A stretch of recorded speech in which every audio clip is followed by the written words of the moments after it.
दोस्तों, आप सभी का बहुत बहुत स्वागत है आज की इस वीडियो में। और आज मैं शुरू करने जा रहा हूँ श्रीमद् भगवत गीता यथारूप। ये है यथारूप। इसे हम शुरू करेंगे पढ़ना आज से। और हम डेली 10-10 श्लोक पढ़ेंगे, जिससे हमारी ये भगवत गीता 70 दिन में कंप्लीट हो जाएगी। बहुत आसान है। 10-10 श्लोक अगर हम करेंगे तो हम समझ सकते हैं गीता को, और अच्छे से हम एक्सप्लेन करके अच्छे से हम उसका अर्थ समझ पाएंगे। आइए चलते हैं, शुरू करते हैं। हरे राम राम राम हरे हरे, हरे राम राम राम हरे हरे, हरे कृष्णा कृष्ण कृष्ण हरे हरे। जय श्री कृष्णा। हरि बोल। ये है हमारा अध्याय 1, और ये है कुरुक्षेत्र के युद्ध स्थल में सैन्य निरीक्षण। जो कुरुक्षेत्र के युद्ध स्थल को तीर्थ भूमि बोला गया है, वहाँ पर जो सेना का निरीक्षण करने उस टाइम का है, जब अर्जुन सेना का निरीक्षण करने श्री कृष्ण से बोलते हैं कि मुझे दोनों सेनाओं के मध्य में ले चलो। तब से ये शुरू हुआ था। तो वहाँ पर धर्मक्षेत्रे कुरुक्षेत्रे संवेतायुत्सवा मामका पांडवा च किं कुर्वते संजय। धृतराष्ट्र उवाच। धृतराष्ट्र राजा धृतराष्ट्र ने कहा, धर्मक्षेत्रे धर्मभूमि तीर्थ स्थल में, कुरुक्षेत्र नामक स्थान में, संवेता एकत्र, युयुत्सव है युद्ध करने की इच्छा से, माम का मेरे पुत्रों मेरे पक्ष, पांडवों के पुत्रों ने, च तथा एव निश्चय ही, किम क्या, अकुर्वत किया, संजय हे संजय। धृतराष्ट्र ने कहा, हे संजय, धर्मभूमि कुरुक्षेत्र में युद्ध की इच्छा से एकत्र हुए मेरे और पांडवों के पुत्रों ने क्या किया, ऐसा संजय से पूछा। धर्मक्षेत्र शब्द सार्थक है, क्योंकि कुरुक्षेत्र के युद्ध स्थल में अर्जुन के पक्ष में श्री भगवान स्वयं उपस्थित थे। कौरवों का पिता धृतराष्ट्र अपने पुत्रों की विजय की संभावना के विषय में अत्यधिक संदिग्ध थे। इसी संदेह के कारण उसने अपने सचिव से पूछा, यानी संजय से पूछा, कि उन्होंने क्या किया। वह आश्वस्त था कि उसके पुत्र तथा उसके छोटे भाई पांडु के पुत्र कुरुक्षेत्र की युद्ध भूमि में निर्णयात्मक संग्राम के लिए एकत्र हुए हैं। फिर भी उसकी जिज्ञासा सार्थक है। वह नहीं चाहता था कि भाइयों में कोई समझौता हो, अतः यही युद्ध भूमि में अपने पुत्रों की नियति के विषय में आश्वस्त होना चाह रहा था। चूँकि इस युद्ध को कुरुक्षेत्र में लड़ा जाना था, जिसके उल्लेख वेदों में स्वर्ग के निवासियों के लिए भी तीर्थ स्थल के रूप में हुआ है, इसलिए धृतराष्ट्र अत्यंत भयभीत था कि इस पवित्र स्थल का युद्ध के परिणाम पर न जाने कैसा प्रभाव पड़े। उसे भली भांति ज्ञात था कि इसका प्रभाव अर्जुन तथा पांडवों के अन्य पुत्रों पर अत्यंत अनुकूल पड़ेगा, क्योंकि स्वभाव से वे सभी पुण्यात्मा थे। संजय श्री व्यास का शिष्य था, अतः उनकी कृपा से संजय धृतराष्ट्र के कक्ष में बैठे बैठे कुरुक्षेत्र के युद्ध स्थल का दर्शन कर सकता था। इसलिए धृतराष्ट्र ने उससे युद्ध स्थल की स्थिति के विषय में पूछा। यहाँ पर पांडव धृतराष्ट्र के पुत्र दोनों ही एक ही वंश में संबंधित थे, किंतु यहाँ पर धृतराष्ट्र के वाक्य से उसने जानबूझकर अपने पुत्रों को कुरु कहा और पांडवों के पुत्रों को वंश के उत्तराधिकार से विलग कर दिया। इस तरह पांडवों के पुत्रों अर्थात अपने भतीजों के साथ धृतराष्ट्र की विशिष्ट मनस्थिति समझी जा सकती है।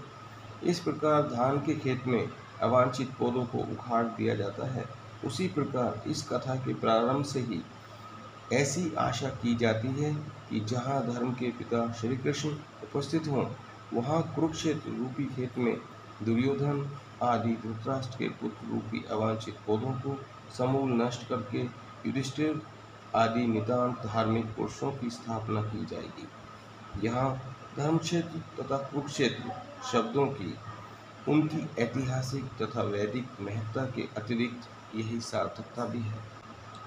संजय उवाच दृष्टा तु पाण्डवानीकं व्यूढं दुर्योधनस्तदा आचार्येणोपसंगमे राजा वचनम् अब्रवीत्। संजय उवाच, संजय ने कहा, दृष्टा देखकर तू, लेकिन पांडव अनिकम पांडवों की सेना को, व्यूढ़म व्यूढ़रचना को दुर्योधन राजा दुर्योधन ने तदा उस समय आचार्यम शिक्षक गुरु के उपसंग में पास जाकर राजा वचनम शब्द अब्रवीत कहा। संजय ने कहा, हे राजन, पांडुपुत्रों द्वारा सेना की व्यूह रचना देखकर राजा दुर्योधन अपने गुरु के पास गए और उसने ये शब्द कहे। जैसा आपको ज्ञात है, धृतराष्ट्र जन्म से अंधा था। दुर्भाग्यवश वह आध्यात्मिक दृष्टि से भी वंचित था। वह यह भी जानता था कि उसी के समान उसके पुत्र भी धर्म के मामले में अंधे हैं और उसे विश्वास था कि ये पांडवों के साथ कभी भी समझौता नहीं कर पाएंगे, क्योंकि पांचों पांडव जन्म से ही पवित्र थे। फिर भी उसे तीर्थ स्थान के प्रभाव के विषय में संदेह था। इसलिए संजय युद्धभूमि की स्थिति के विषय में उसके प्रश्न के मंतव्य को समझ गया। अतः वह निराश राजा को प्रोत्साहित करना चाह रहा था। उसने उसे विश्वास दिलाया कि उसके पुत्र पवित्र स्थान के प्रभाव में आकर किसी प्रकार का समझौता करने नहीं जा रहे हैं। उसने राजा को बताया कि उसका पुत्र दुर्योधन पांडवों की सेना को देखकर तुरंत अपने सेनापति द्रोणाचार्य को वास्तविक स्थिति से अवगत कराने गया। यद्यपि दुर्योधन को राजा कहकर संबोधित किया गया है, तो भी स्थिति की गंभीरता के कारण उसे सेनापति के पास जाना पड़ा।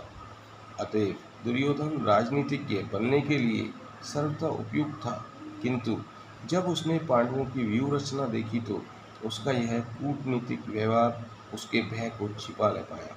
तीसरे श्लोक में पश्यतां पांडुपुत्राणाम् आचार्य महतीं चमूं व्यूढ़ां द्रुपदपुत्रेण तव शिष्येण धीमता।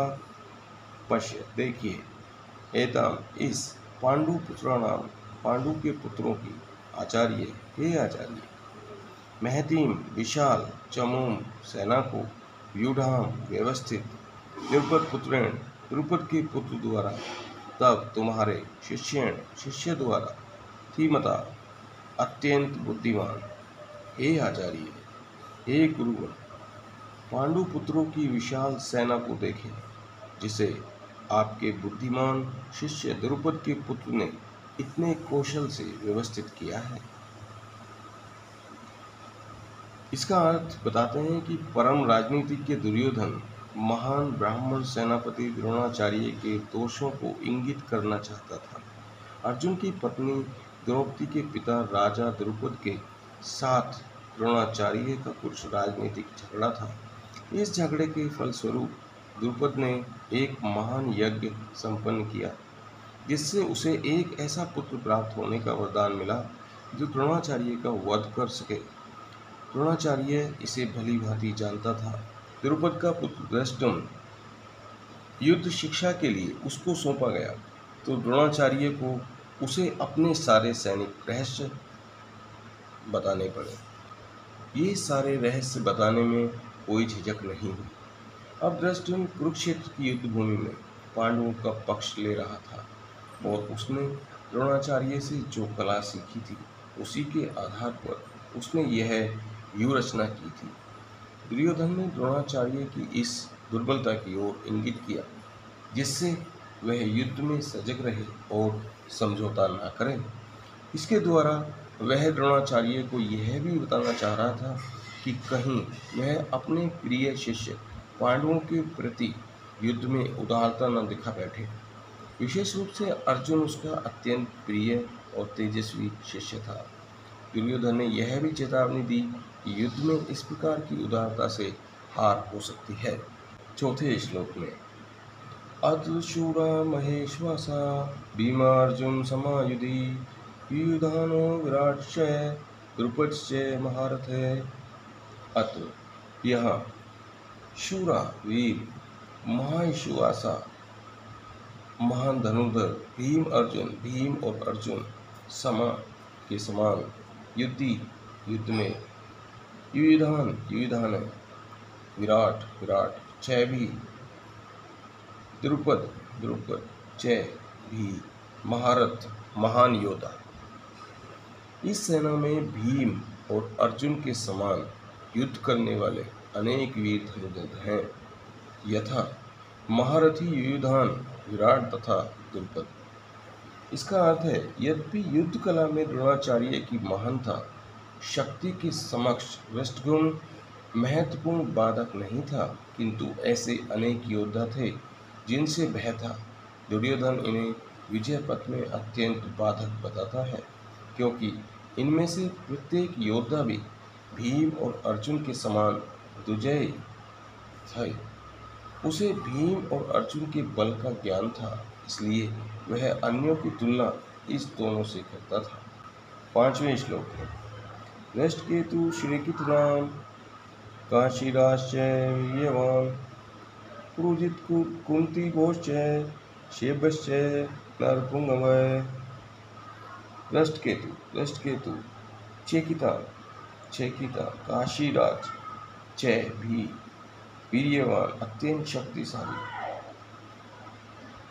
शक्तिशाली पुरुजित कुंती भोज च तथा शैब्य च तथा नरपुंग मानव समाज में वीर।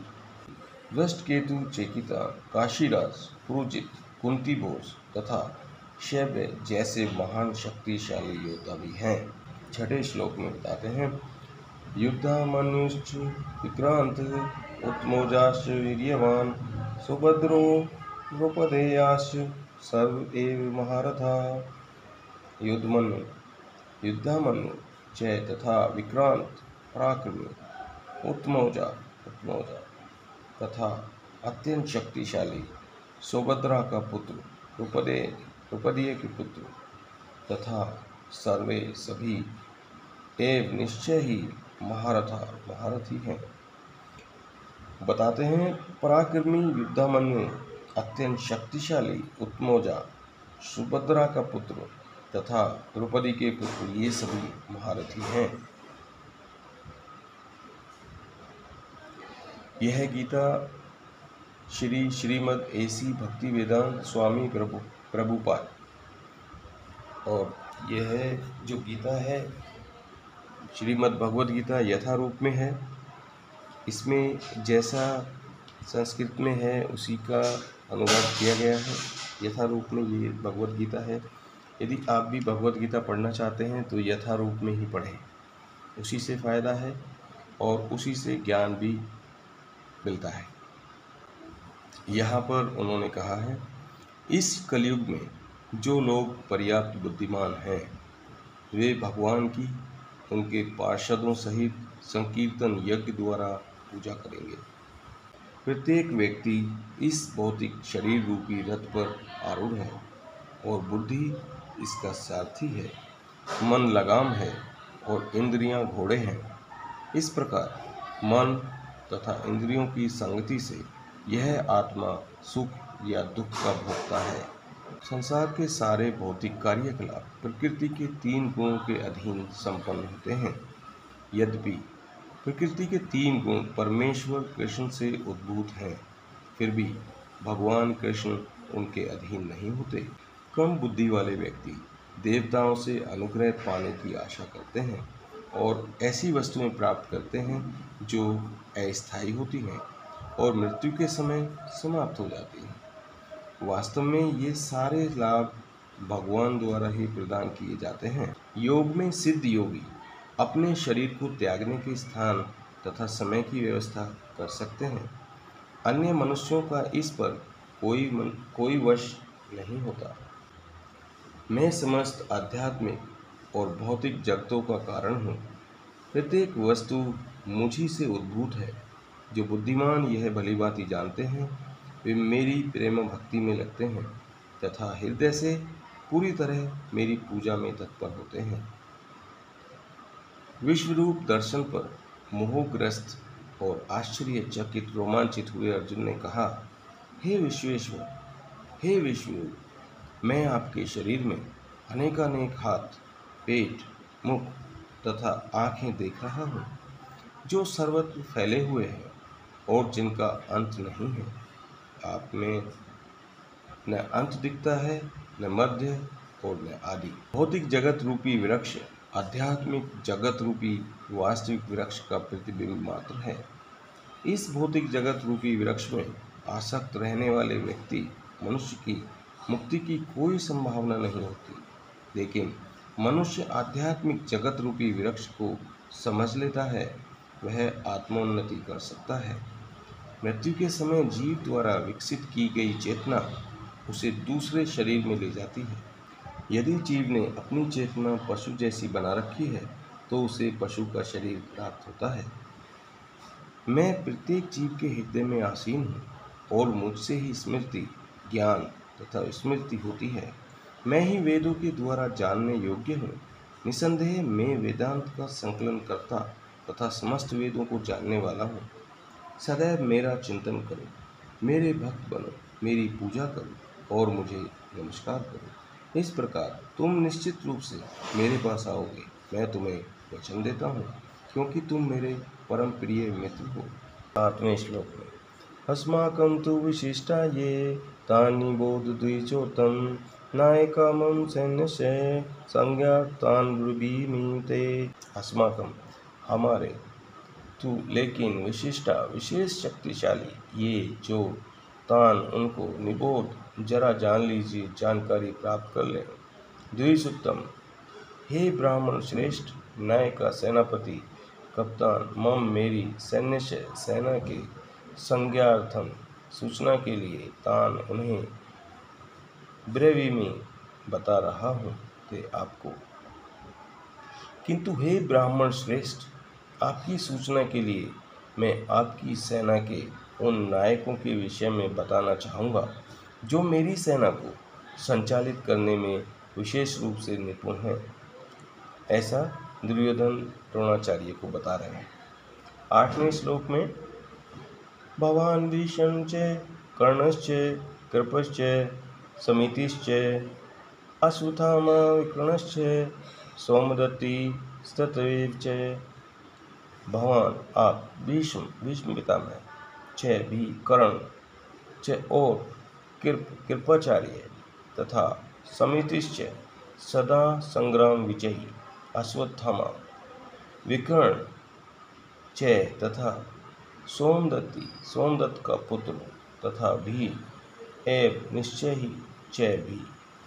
मेरी सेना में, दुर्योधन कहते हैं, मेरी सेना में स्वयं आप, भीष्म, कर्ण, कृपाचार्य, अश्वत्थामा, विकर्ण तथा सोमदत्त का पुत्र भूरिश्रवा आदि हैं, जो युद्ध में सदैव विजयी रहे हैं। इसका अर्थ है, दुर्योधन उन अद्वितीय युद्धवीरों का उल्लेख करता है जो सदैव विजयी होते रहे हैं। विकर्ण दुर्योधन का भाई है, अश्वत्थामा द्रोणाचार्य का पुत्र है और सोमदत्ती या भूरिश्रवा बहालिकों के राजा का पुत्र है। कर्ण अर्जुन का आधा भाई है, क्योंकि यह कुंती के गर्भ से राजा पांडु के साथ विवाहित होने के पूर्व उत्पन्न हुआ था। कृपाचार्य की जुड़वा बहन द्रोणाचार्य को ब्याही थी। 9वें श्लोक में, अन्ये च बहवः शूरा मदर्थे त्यक्त जीवितः नानाश सहस्रेण सर्वे युद्ध विशारदः। अन्य सज्जन, बहव अनेक, शूर वीर, मद अर्थे मेरे लिए, त्यक्त जीविता जीवन का उत्सर्ग करने वाले, नाना अनेक प्रकार, शस्त्र आयुध प्रेरणा से युक्त सुसज्जित सर्वे सभी युद्ध विशारदः युद्धि विद्या में निपुण। ऐसे अन्य अनेक वीर भी हैं जो मेरे लिए अपना जीवन त्याग करने के लिए तैयार हैं। वे विविध प्रकार के हथियारों से सुसज्जित हैं और युद्ध विद्या में निपुण हैं। इसका अर्थ है जहाँ तक अन्यों का यथा जयद्रथ, कृतवर्मा तथा शल्य का संबंध है, ये सब दुर्योधन के लिए अपने प्राणों की आहुति देने के लिए तैयार हैं।